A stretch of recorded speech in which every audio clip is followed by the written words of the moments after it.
السلام عليكم. واش عمرك سولتي راسك علاش كتحاول تقاد واحد الحاجه من واحد الجهه وكتخسر من جهه اخرى، او لا كتحاول تطور ولكن كتلقى راسك باقي في بلاصتك؟ مم. الجواب على هذا الشيء كاين في هذه الحلقه وفي هذا الكتاب اللي كيهضر على التغيير الجذري. يعني ماشي سلوك، ماشي شي حاجه اللي كدوز بين نهار يومين وكتنساها. تغيير جذري يعني كيبقى معاك طول حياتك. يعني كنسميوه حنا عاده. شي واحد مثلا فيه شي قاعده تنقول هذاك فيه قاعده، يعني كيديرها ديما. هي اللي كنهضروا عليها دابا اللي هي عاده. وهاد العادات اللي غادي نشوفوهم اليوم متميزين، كيخليو يبدلوا حياتك كامله، مع مرتك، مع ولدك، مع والديك، مع الخدمه ديالك، المحيط ديالك، كلشي. يعني تنهضروا على التغيير في الحياه، غادي يغير لك حياتك. داكشي باش سيداتي انساتي سادتي، الكتاب سميتو العادات السبع للناس الاكثر فعاليه، للكاتب الرائع الامريكي ستيفن كوفي. الا كنتي اول مره كتشوفني، هاد القناه مختصه في تلخيص الكتب، كتعطيك فائده الكتاب بلا ما تقراه. الا عجبتك الفكره ما تنساش تخلي ليا واحد الاشتراك، ولا استفدتي معنا في الفيديو ما تنساش تخلي ليا جيم وكومونتير اللي يشجعنا. يلا نبداو. ستيفن كوفي تيبدا هذا الكتاب بواحد الكلمه مفتاحيه اللي هي المنظور. يعني كيفاش كتشوف الحاجه، طريقه باش كتشوف بها هذا العالم. قال لك بزاف ديال الناس تيبغيو يبدلوا الواقع ولكن ما تيبيش يبدلوا راسهم. كيتشكاو من الخدمه، من الظروف، ومن الناس، ومن الزهر، ومن كلشي. ولكن التغيير الحقيقي ما كيبداش من برا، كيبدا من الداخل، من طريقه التفكير ديالك، من المبادئ اللي عايش بها، ومن كيفاش كتشوف الناس والمواقف. كاينين جوج انواع ديال الناس اللي كيبغيو يبدلوا الصوره ديالهم، يعني كيفاش خاصهم يبانوا، واللي كيركزوا على الشخصيه ديالهم.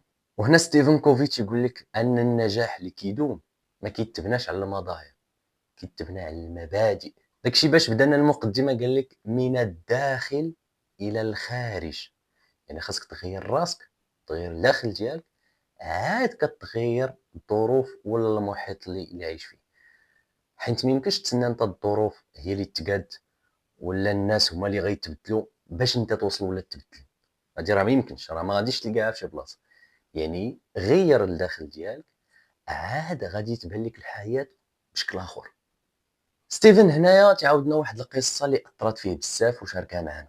قال لك كنت راكب في المترو نهار الحد، يعني واحد الحد، وكاين السكوات في المترو. شي تيقرا الجورنال، شي هاز التليفون، شي ساهي، شي ناعس. واحد شويه هو يطلع واحد الراجل مع ولادو. شي داك السكوات اللي كان تقلب 180 درجه، والله الصداع والفريح، ولادو تيطلعوا وينزلوا ويهرسوا ويضربوا ويمشيو ويحيدوا لهذا الجرنال وهذا يبرزطوا. المترو طويل، مشاو ضربوا المترو كامل والسيكوريتي مضاربين معاهم وسير واجي وغادي وهذا الكونترول بيحماق. داك السكوات اللي كان في الاول بحال ما كانش. المشكله هو ان والاب ديالو جلس ما تسوقش ليهم، ما حس بوالو، ما مبرزطينو ما والو. ويقول لك ستيفن الناس طلعت ليها الدم وتشوفوا هذاك الصداع وهذاك الفريح، وانا نيت طلع لي الدم وتنقول والو، خصني ندير شي حاجه ولا غادي نمشي نهضر معاه. وانا نقول ليه اسيدي راه ولادك راه دايرين الصداع، انا واش ممكن تهدنهم شي شويه؟ ويحل عينيه بشويه وتشوف فيها بواحد النظره ديال الحزن ويقول لي عندك الحق، خصني ندير شي حاجه. حنا دابا يلاه راجعين من السبيطار والام ديالهم توفات، وما عرفتش كيفاش غادي نوصلها ليهم، وانا لحد الان باقي ما قادرش ندخلها لدماغي. في هاد اللحظه كوفي راه تبدل 180 درجه. داك التبرزيط وداك الغضب قال لك مشى، داكشي اللي كنت نحس به مشى. بالعكس، ولا تفاهم ورحمه وشفقه. يعني ما تبدلش الموقف، باقي الصداع وباقي كلشي، ولكن المنظور الفكري ديالي هو اللي تبدل. يعني المنظورات الفكريه حنا كنهضروا من الداخل الى الخارج. راه نفس الظروف، نفس البلاصه، نفس الصداع، ولكن كيفاش انت كتشوف الحاجه مختلفه 180 درجه. يعني داكشي اللي تبدل فيا لداخل، الظروف اللي شفتها في الاول وكان الصداع وكلشي وتبرزت معاه، ولا تتبان لي حاجه اخرى. هنا هذه هي قوه المنظورات الفكريه، كيفاش انت كتشوف العالم. حيت قال لك الطريقة باش كتشوف العالم هي الطريقة باش غادي تعيش، حيت إلا بدلتي النظرة ديالك في واحد الحاجة غادي تبدل العالم اللي انت فيه. كوفي تيقول لنا أن التغيير الحقيقي كيبدا من داخل الإنسان، ماشي نبدلو الناس نخليهم هما يتبدلوا باش حنا نرتاحوا، هادي ما يمكنش، ولكن نبدلوا نظراتنا وسلوكنا والعادات ديالنا. قال لك الا بغيتي واحد الزواج ناجح راه خاص تكون انت ناجح، ماشي هذاك الشخص الاخر تا تلقاه هو اللي مثالي وناجح باش يبدلك انت. خاصك تبدا من راسك انت هو الاول. ولا بغيتي شي خدمه ديالك انها تطور راه خاصك انت اللي تطور باش هي تكبر، ماشي تسنى الظروف اللي غادي تبدلها. قال لك الناس اللي ناجحين هما اللي كيشوفوا كيفاش يبدلوا راسهم باش انهم يوصلوا، ماشي على شنو كيتمناو. مثلا شي واحد تنشوفو تنقول كنتمنى كنت تبدل هذا غادي يكون داكشي مزيان، هادشي راه ما كاينش. يعني المبدا ديال من الداخل الى الخارج هو بدل نفسك، يتبدل التفكير ديالك، يتبدل السلوك ديالك، يتبدل العالم اللي كتحس به. حيت هذا الكتاب هذا كامل مبني على هذا الاساس. باش تكون فعال خاصك تبدا من الداخل ديالك، تخدم على شخصيتك، على المبادئ ديالك وعلى القيم، ماشي غير على الصوره ديالك. حيت هاد 7 العادات اللي غادي نهضروا عليهم اليوم مبنيين على هذه الفكره هذه. نعطيك واحد المثال. كاينين جوج الاشخاص عايشين نفس الظرفيه، كل واحد هو اللي كيعاون عائلته، يعني هو اللي كيصرف عليها، باقي ما دار والو في حياته، يعني كاع المصاريف ديالو اول ما الدخول ديالو كيمشي في عائلته، مو باختو الى اخره. يعني جوج الاشخاص، واحد في واحد الجهه واحد في واحد الجهه اخرى، عايشين نفس الظرفيه. الاول تيقول كون ما كانتش عائلتي محتاجه كون انا فين وصلت، زعما غادي نخسر على راسي وغادي نحاول نقاد ونقاد وغادي نوصل. والثاني اش يقول؟ حين عائلتي محتاجه خصني نخدم وندمر ونشوف كيفاش ندير باش نطور من راسي ونعيشوا حياه كريمه. شوف الفرق هنا في التفكير. هذه هي اللي كنهضروا عليها حنا، هي المنظور الفكري، راه نفس البلاصه نفس الظروف نفس كل شيء، ولكن طريقه التفكير ديالك المنظور ديالك كيفاش كيشوف هي اللي كتبدل لك حياتك. داكشي باش هذا الكتاب تعطيك 7 العادات. غادي نشوفوا منها العاده الاولى اللي هي كن سباق او مبادر، كن انت الاول. هاد العاده هي الاساس ديال كل شيء، حيت من غيرها ما تقدرش تطبق هاد العادات اللي جايين. شنو هي زعما كون سباق ولا مبادر؟ انا غنشرحها لك دابا. تيقول لك كون انت اللي كتصنع الموقف، ماشي الموقف اللي كيصنعك. ملك الناس راه جوج الانواع، كاين اللي كيبقى غير كيرد الفعل، كيتقلب على حسب الحاله، على حسب الناس، على حسب المزاج. وكاين اللي مبادر، يعني كيتحكم في الموقف وما كيسمحش للظروف هي اللي تقيدو. الكاتب كيعطينا واحد المثال، قال لك راه كاين فرق بين انك تقول ما نقدرش وانك تقول غادي نحاول نشوف كيفاش ندير ليها. حيت الناس المبادرين تكون عندهم الاختيار، ما تبقاوش ضحايا ديال الطقس، الظروف، المزاج. راه داكشي اللي كيوقع ليك راه ماشي هو المشكل، راه المشكل هو ردة الفعل ديالك انت. الكاتب ديالنا تيقول واحد الجمله عميقه، قال لك بين المثير وردة الفعل كاين واحد الفراغ، وقال لك في هذا الفراغ هي فين كاينه القوه ديال الاستجابه ديالنا. يعني بين شي حاجه اللي كتوقع لك وبين خاصك كيفاش تجاوب. يعني كاين واحد الوقت صغير فين تختار، يعني تغضب، تسكت، تبتسم، تبدل نظرتك. هنا قال لك الفرق بين الانسان الفعال والانسان العادي هو اشنو كيدير في هذه اللحظه الصغيره. ستيفن كوفي جاب واحد المثال على واحد الشخصيه سميتها فيكتور فرانكل. كان طبيب نفسي ومعتقل في معسكر نازي في الحرب العالميه الثانيه. شاف الناس كيموتوا بالتعذيب والجوع، ولكن حتى في هذه المواقف كاينه حريه وحده ما يقدروش يحيدوها منك، هي حريه الاختيار. قال لك فرانكل يقدر يحيدوا لي كل شيء الا كيفاش نتعامل مع الموقف. يعني حتى في الظروف القاسيه الانسان كيبقى عنده قوه الاختيار، واش يكون ضحيه ولا يكون حر في الداخل ديالو. هنا الكاتب ديالنا كيشرح لنا كيفاش نتحكموا في الطاقه ديالنا. قال لك كاينين جوج دوائر، دائره القلق، كاينين شي حوايج اللي ما تقدرش تتحكم فيهم بحال الطقس، الظروف، الناس، الاقتصاد، يعني انت ما كتسيطرش على هذاك الشيء. وكاينه دائره التاثير، فيها شي حوايج اللي تقدر انت تغيرهم، بحال السلوك، المهارات، وقتك والصحه ديالك. حيت الناس السلبيين بزاف تيهضروا ديما على دائره القلق، وتضيعوا وقتهم في شي حوايج اللي هما اصلا ما قادرينش يتحكموا فيها. تيقول لك لا شوف كاين الشتاء ولا كاين الغيس ولا ما عرفت شنو كاين، ما تقدرش تحكم انت في ديك الحاجه، وتلوموا هذوك الظروف. قال لك بينما الناس المبادرين او السباقين تقول لك كيركزوا على دائره التاثير. قال لك كل ما خدمتي على راسك كل ما دائره التاثير ديالك كتكبر، وكتصغر دائره القلق، حيت هي دايره بحال شي ميزان. يعني قد ما طلعت دائره التاثير دائره القلق كتنزل، والعكس قد ما طلعت دائره القلق دائره التاثير كتنزل. شوف غادي ندير معك واحد الخدمه. الا بغيتي تبدل، خذ لك ورقه ورسم جوج ديال الدوائر، وحده كبيره وحده صغيره. الدائره الكبيره اكتب فيها دائره القلق، والصغيره دائره التاثير. دابا كتب الحوايج اللي كتشغلك في كل وحده. دائره القلق شنو داكشي انت اللي مخليك مبرزط، ودائره التاثير كتب فيها داكشي اللي تقدر انت تبدلو في راسك. وبدا من اليوم شوف شنو هما الحوايج اللي تقدر انت تحيدهم من دائره القلق تبدلهم لدائره التاثير. يعني حاول تغير راسك، وشوف واش دائرة التأثير غادي تكبر ولا غادي تبقى ديما هي في دائرة القلق. وديما الا وقع لك شي مشكل في هذاك النهار ديما كتبو في دائرة القلق. الا مثلا قلقك نتايا وسول راسك واش نقدر نتحكم فيه.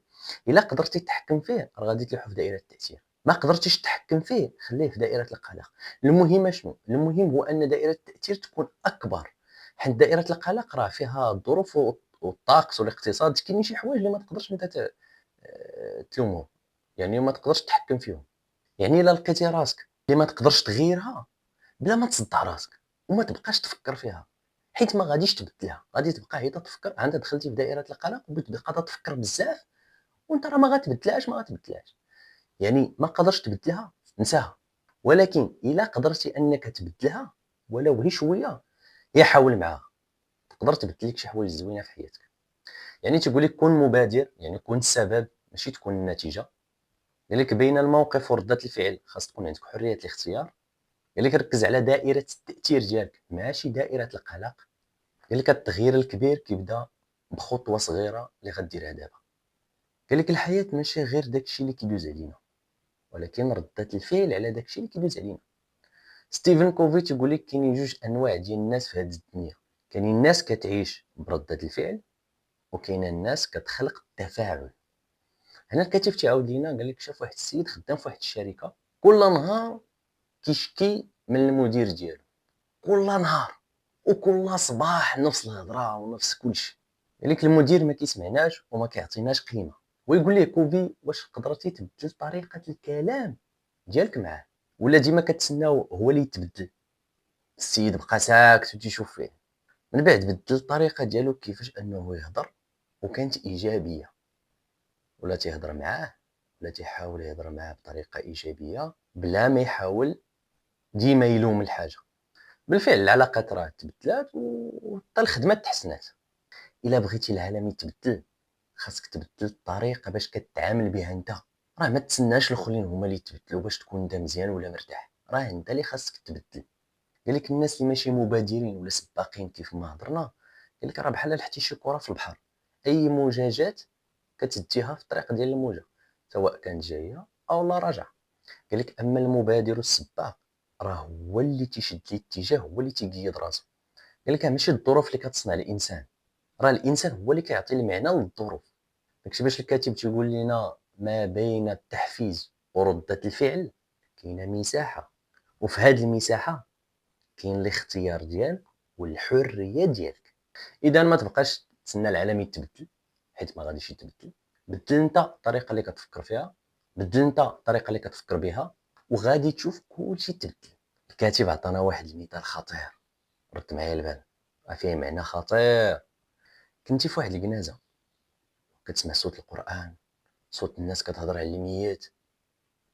المهم داكشي اللي تيوقع في الجنازه قلبك تيضرب بالزربه. وملي كتشوف الوجه ديال الميت كتلقاه هو راسك انت.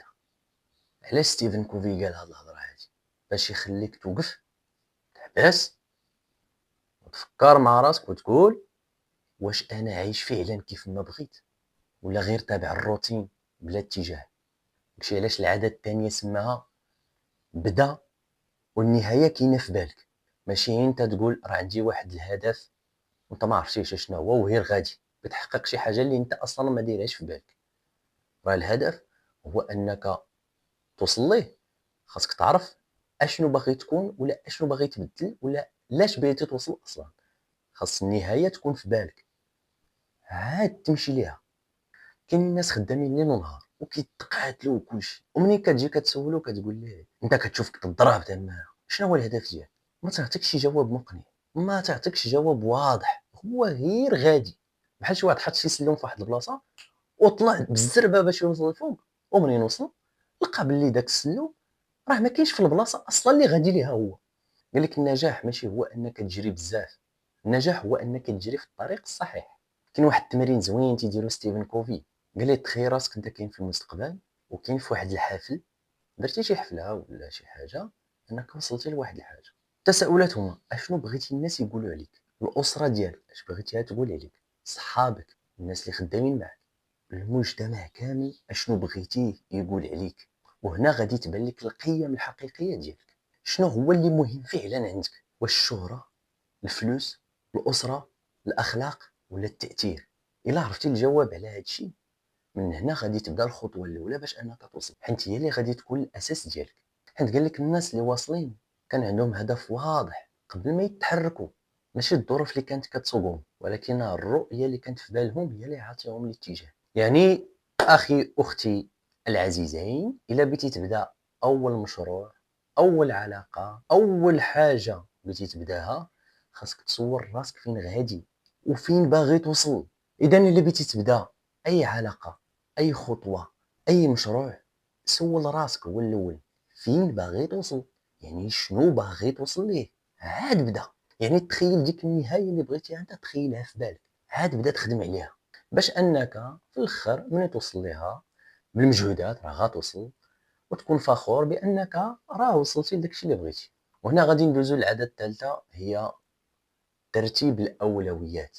كنعرفوا كنا اننا كنجريو نهار كامل وكنديروا بزاف ديال الحوايج وفي الاخر كتلقى راسك ديك التماره كامله اللي ضربتي راه ما وصلتيش لشي حاجه مهمه. داكشي باش يقول لك ستيفن كوفي حط الاهم قبل المهم.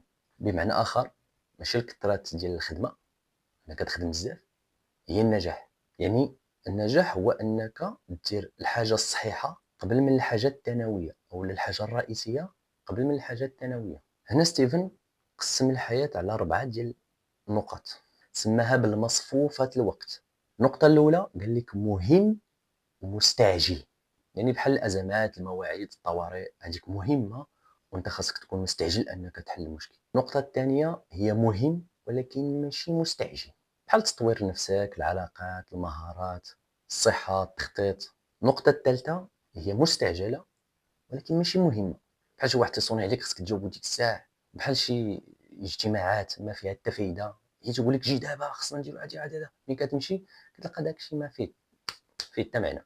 والنقطة الرابعة هي ماشي مهم وماشي مستعجل، هي مضيعة للوقت، التلفازة، النميمة في عباد الله، تخرج الدور وانت ما عارفها كاع علاش داير، تضيع وقتك في شي حوايج ما عندهم حتى شي منفعة عليك. قال لك الناس اللي عايشين في النقطة الأولى ديما مضغوطين، والناس اللي عايشين في الثالثة والرابعة ضايعين. أما الناس الأكثر فعالية هما اللي عايشين في النقطة الثانية، كيبنيو، كيطوروا، كيتخذوا قرارات قبل ما تولي المواقف مستعجلة. تخيل معايا عندك واحد القرعة ديال الدجاج مثلا وعندك حجرات كبار ومتوسطين وصغار ورملة. الا بديتي بالرمله تكبها في هذيك القرعه راه الشيء الاخر ما غاديش يلقى بلاصتو، حيت الحجرات الكبار هما الحوايج المهمه ما غاديش تبقى ليها البلاصه في حياتك. اعتبر انت هذيك القرعه هي حياتك، وهذا الشيء اللي قلنا بحال الحجرات الكبار هما الاساس، هما اللي مهمين، الصغار ثانويين. المهم تعرف شنو هي المهمه وشنو هما اللي ثانويين، ولا تقدر كاع انت ما تسوقش لهم الا عندك شويه الوقت. الا بديتي هادوك اللي ما كتسوقش لهم هما الاولين، راه هادوك المهمين اللي خاصك ديرهم راه ما غاديش تلقى لهم بلاصه. ولكن الا بديتي بالحجرات الكبار ودرتي المتوسطين الصغار عاد الرمله كلشي كيعمر، كتولي حياتك مهمه، كلشي كيمشي بسلاسه. داكشي باش تقول لك ستيفن كوفي بدا بالمهم باش كل حاجه تلقى بلاصتها. النجاح الحقيقي ماشي هو انك دير بزاف، النجاح هو انك دير حوايج اللي هما صحاح في الوقت الصحيح، بحال العلاقات مع العائله، مع راسك، مع الاهداف ديالك. ما تخليش الطوارئ الصغيره تلهيك على الاهداف الكبيره. داكشي باش يقول لك ستيفن كوفي سول راسك شنو هما هذوك الحجرات الكبار اللي هما مهمين. واش الصحه، واش الايمان، واش العائله، واش الحلم ديالك، واش فعلا كنعطيهم الوقت اللي يستاهلوه؟ الا الجواب لا، راه خاصك ترتب حياتك، خاصك تبدا انك ترتب حياتك باش توصل. انت الا خليتيها هكاك غتضيع بزاف ديال الحوايج وفي الاخر غادي تقول راه ما درنا والو. باش نختموا هذه الحلقه الكاتب تيقول لنا خاصك تعرف تقول لا لحوايج اللي كتدي لك وقتك، يعني الحوايج اللي ماشي مهمه. حوايج ماشي مهمه قول لهم لا، الحوايج اللي كتقول لهم خاصهم يكونوا هما الحوايج اللي مهمين ليك واللي غادي يبدلوا حياتك. قال لك الناس اللي كينجحوا ماشي هما الناس اللي كيعرفوا شنو يديروا، ولكن هما الناس اللي كيعرفوا شنو هو الاهم اللي خاصو يدار هو الاول. كوفي تيقول لك الناس اللي كينجحوا ماشي هما اللي كيعرفوا يديروا كلشي، ولكن هما الناس اللي كيعرفوا يحطوا الاهم عاد الثانوي. وهنا سالينا الفيديو ديالنا وسالينا 3 العادات. نتلاقاو في الحلقه الجايه ان شاء الله. شكرا للناس اللي كتابع الفيديو حتى الاخر، شكرا للناس اللي كدير جيم وكتكومونتي. نتلاقاو في الحلقه الجايه ونستمروا في الكتاب للعادات 7 للناس الاكثر فعاليه. السلام عليكم.